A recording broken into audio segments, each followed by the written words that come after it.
Kasalukuyan ay tatlong weather system pa rin na nakakaapekto sa bansa. Nariyan pa rin naman ang shear line at nakakaapekto pa rin ito sa kasalukuyan sa silangang bahagi ng Central Southern Luzon, habang yung easterlies naman natin dito sa katimugang bahagi ng bansa.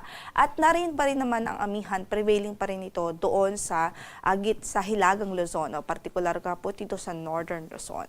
Sa kasalukuyan, wala po tayong bagyo na minomonitor sa loob ng ating area of responsibility, and at least in the next 2 to 3 days, wala tayong inaasahan.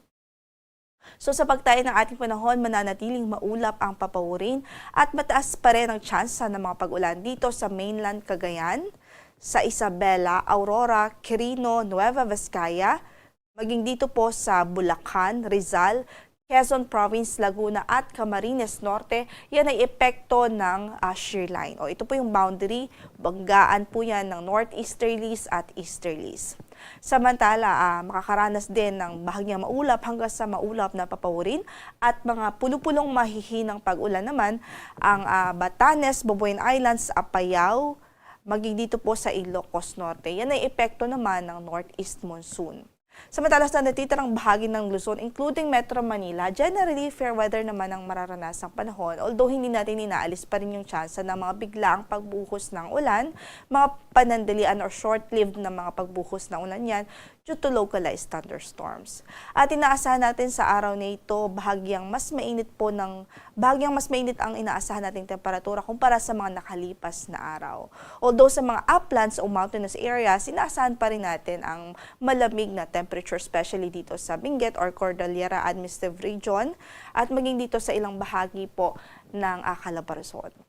So sa Metro Manila, ang inaasahan nating temperature is 23 to 31 degrees Celsius for today. Samantala sa Baguio, 15 to 24 degrees Celsius, 21 to 32 degrees Celsius sa Lawag, 22 to 28 sa Tuguegarao. Samantala sa Tagaytay, 20 to 29 degrees Celsius at sa Legazpi ay 24 to 30 degrees Celsius.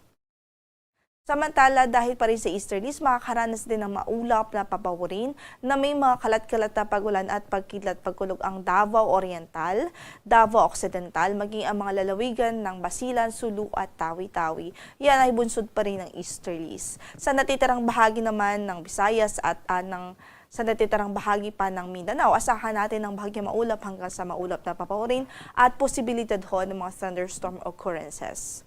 Samantala sa Tacloban, 24 to 31 degrees Celsius ang inaasahang magiging agwat ng temperatura, 25 to 31 degrees Celsius sa Cebu, 24 to 30 degrees Celsius sa Iloilo, sa Puerto Princesa ay 26 to 31, 26 to 30 sa Kalayaan Islands, 24 o 25 to 33 degrees Celsius sa Zamboanga City, sa Davao naman ay 24 to 32 degrees Celsius.